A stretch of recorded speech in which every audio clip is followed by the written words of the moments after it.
জয় নিতাই, জয় গৌরী, জয় জয় শ্রী রাধেশ্যাম। জয় নিতাই, জয় গৌরী, জয় জয় শ্রী রাধেশ্যাম। জয় নিতাই, জয় গৌরী, জয় জয় শ্রী রাধেশ্যাম। সকল ভক্তবৃন্দের চরণে দণ্ডবত প্রণাম জানিয়ে শ্রাবণ মাসের কৃষ্ণপক্ষের যে একাদশী, সেই একাদশী সম্পর্কে আজকের আলোচনা। শ্রাবণ মাসের কৃষ্ণপক্ষের একাদশী কামিকা একাদশী আগামী 21শে জুলাই সোমবার এই ব্রত পালন করতে হবে।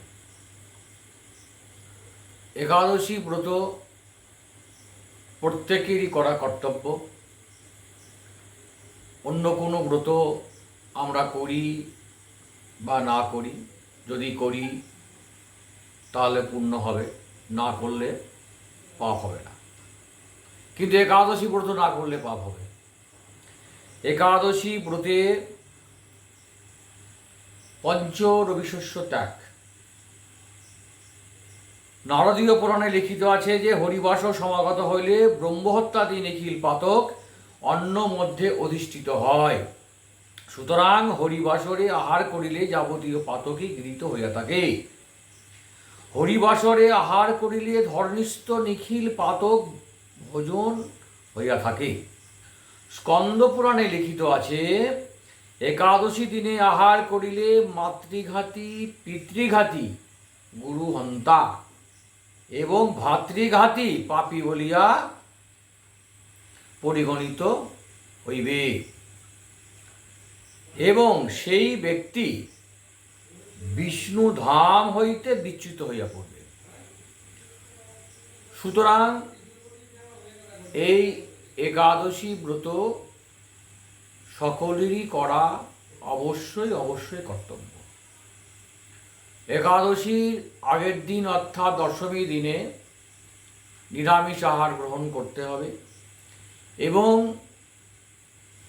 বৃহনারদীয় পুরাণে লিখিত আছে একাদশীতে এবং সবথেকে যেটা অতি উত্তম ব্রত তা হচ্ছে নির্জলা একাদশী এবং দশমীতে রাত্রিতে ভোজন নিষিদ্ধ আছে এবং দ্বাদশীতে রাত্রিতে ভোজন নিষিদ্ধ আছে। এছাড়াও দ্বাদশীতে কিছু করণীয় আছে। কাঁসার পাত্রে ভোজন এবং শরীরচর্চা, পরান্ন, পরের বাড়িতে অন্ন পাওয়া যাবে না, একমাত্র প্রসাদ পাওয়া যেতে পারে, শাস্ত্রে কিন্তু বলা আছে। তাই একাদশী ব্রত প্রত্যেকেরই করা অবশ্যই কর্তব্য। বাড়ির সকলে মিলে একাদশী ব্রত পালন করা অবশ্যই কর্তব্য। 8 থেকে 80 সকলেই কিন্তু এই ব্রত পালন করবে।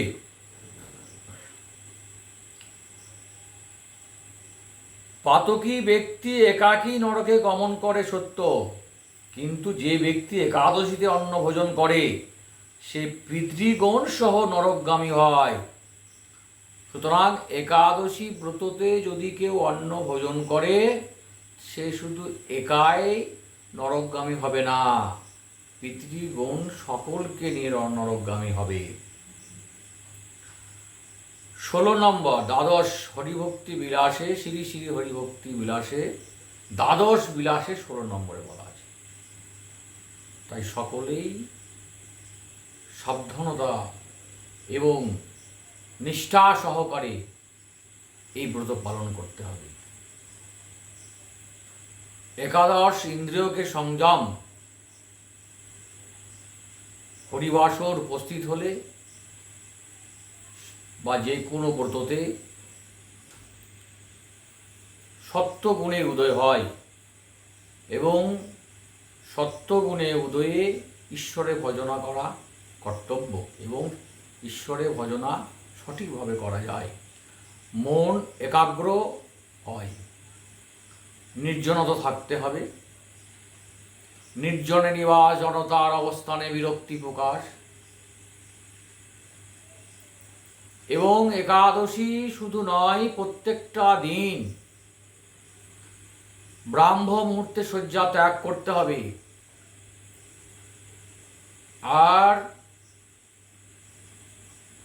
যে সকল সাধক এবং সাধিকা আছেন তাদের উদ্দেশ্যে বলবো, আধ্যাত্মিক জগতে প্রবেশ করতে হলে ব্রহ্মচর্য প্রথম।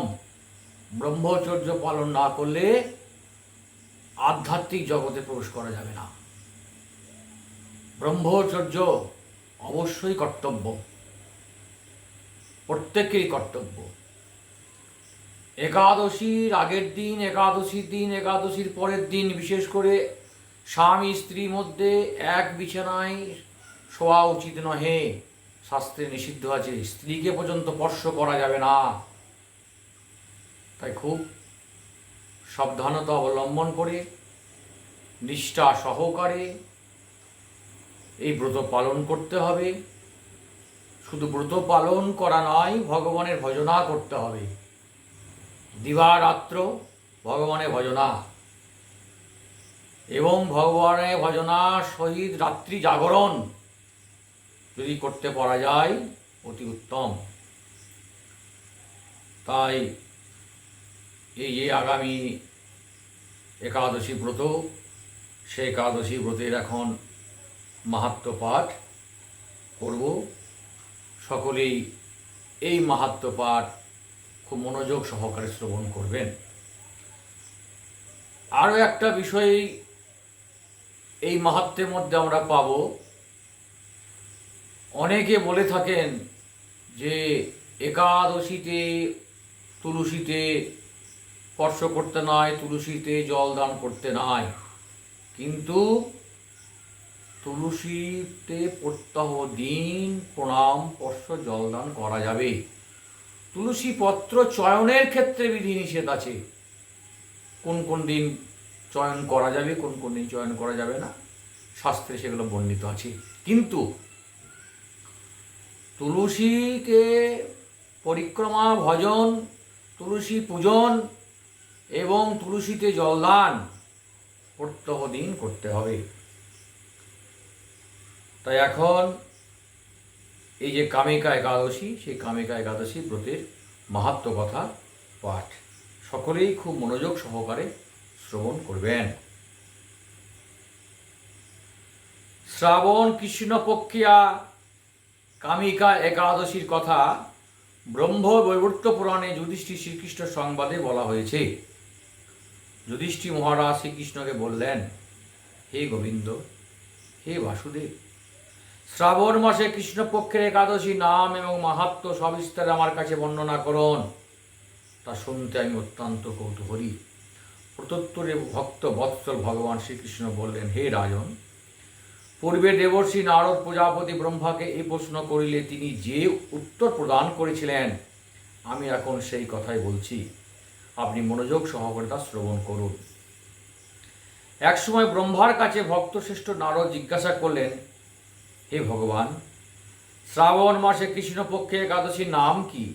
এর আরাধ্য দেবতা কে?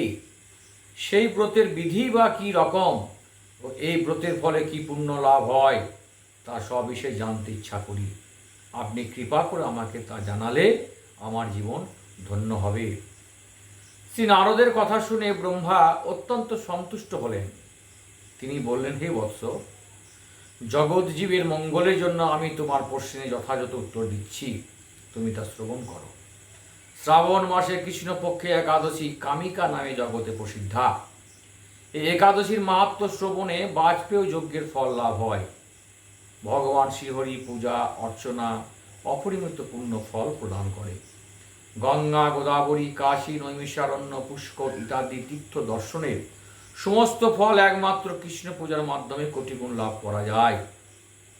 সাগর অরণ্যযুক্ত পৃথিবী দানের ফল, দুগ্ধবতী গাভী দানের ফল অনায়াসে এই ব্রত পালনে লাভ হয়।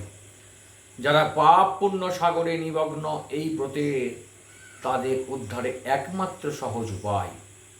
এই রকম পবিত্র পাপনাশক শ্রেষ্ঠ ব্রত আর জগতে নেই। শ্রীহরি স্বয়ং এই মাহাত্ম্য কীর্তন করেছেন। রাত্রি জাগরণ করে যারা এই ব্রত পালন করেন তারা কখনো দুঃখ দুর্দশাগ্রস্ত হন না। এই ব্রত পালনকারী কখনো নিম্নজনী প্রাপ্ত হন না। কেশবপ্রিয়া তুলসী পত্রে যিনি শ্রীহরি পূজা করেন, পদ্ম পাতার জলের মতো তিনি পাপে নিলিপ্ত থাকেন। তুলসী পত্র দিয়ে বিষ্ণু পূজায় ভগবান যেমন সন্তুষ্ট হন, মণি মুক্তাদি মূল্যবান রত্ন মাধ্যমেও তেমন প্রীত হন না। যিনি কেশবকে তুলসী মঞ্জরি দিয়ে পূজা করেন, তার জন্মার্জিত সমস্ত পাপ ক্ষয় হয়ে যায়। এ প্রসঙ্গে ব্রহ্মা বললেন, হে নারদ, যিনি তুলসীকে প্রত্যহ দর্শন করেন তার সকল পাপ রাশি বিতরিত হয়ে যায়। যিনি তাকে স্পর্শ করেন তার পাপ মলিন দেহ পবিত্র হয়। তাকে প্রণাম করলে সমস্ত রোগ দূর হয়। তাকে জল সিঞ্চন করলে যমও তার কাছে আসতে ভয় পান। শ্রীহরিচরণে তুলসী অর্পিত হলে ভগবত ভক্তি লাভ হয়। তাই হে কৃষ্ণ ভক্তি প্রদায়িনী, তোমায় প্রণাম করি। যে ব্যক্তি হরিবাসরে ভগবানের সামনে দীপদান করেন, চিত্রগুপ্ত তার পুণ্যের সংখ্যা হিসাব করতে পারে না। তার পিতৃপুরুষেরা পরম তৃপ্তি লাভ করেন। শ্রীকৃষ্ণ বলেন, হে রাজন, আমি আপনার কাছে সর্বপাপ হারিণী কামিকা একাদশীর মাহাত্ম্য বর্ণনা করলাম। অতএব যিনি ব্রহ্মহত্যা, ভ্রূণহত্যা, পাপ বিনাশিনী, মহাপুণ্য ফলদায়ী এই ব্রত পালন করবেন ও এই মাহাত্ম্য শ্রদ্ধা সহকারে পাঠ অথবা শ্রবণ করবেন, তিনি সর্বপাপ থেকে মুক্ত হয়ে বিষ্ণুলোকে গমন করবেন। পারণ একাদশীর পরের দিন অর্থাৎ 22শে জুলাই মঙ্গলবার পশ্চিমবঙ্গের জন্য সকাল 5টা 6 হইতে সকাল 7টা 6 মধ্যে, বাংলাদেশের জন্য সকাল 5টা 29 হইতে সকাল 7টা 37 মধ্যে। পারণ আপনারা সকলেই জানেন, তবুও বলছি, পুরীধামের যে আমাদের মহাপ্রসাদ আছে সেই মহাপ্রসাদ নেবেন, অথবা যদি বাড়িতে মহাপ্রসাদ না থাকে তাহলে পঞ্চ রবিশস্যের মধ্যে একটা মুড়ি অথবা চিড়ে প্রসাদকে নেবেন। হাতে নিয়ে অজ্ঞান আংতিবিরংশস্য বর্ধনান কেশব প্রসিদ্ধ সম্মুখনাথ জ্ঞান দৃষ্টিপ্রদভ বলে আপনারা জল পান করবেন এবং তখন তাহলে ব্রত ভঙ্গ হবে। তাই সকলেই এই একাদশী ব্রত পালন করুন এবং নির্দিষ্ট সময়ে পালন করুন। সকলেই খুব ভালো থাকুন। ভগবান শ্রীকৃষ্ণের কাছে, নিত্যানন্দ প্রভু গৌরাঙ্গ মহাপ্রভুর কাছে এই প্রার্থনা করি। হরে কৃষ্ণ কৃষ্ণ কৃষ্ণ হরে হরে, হরে রাম রাম রাম হরে হরে, হরে কৃষ্ণ কৃষ্ণ কৃষ্ণ হরে হরে, হরে রাম রাম রাম হরে হরে, হরে কৃষ্ণ কৃষ্ণ কৃষ্ণ হরে হরে, হরে রাম রাম হরে হরে। নিতাই গৌর হরি বল হরি বল হরি বল। একাদশী মহারানী কি জয়, একাদশী মহারানী কি, একাদশী মহারানী কি।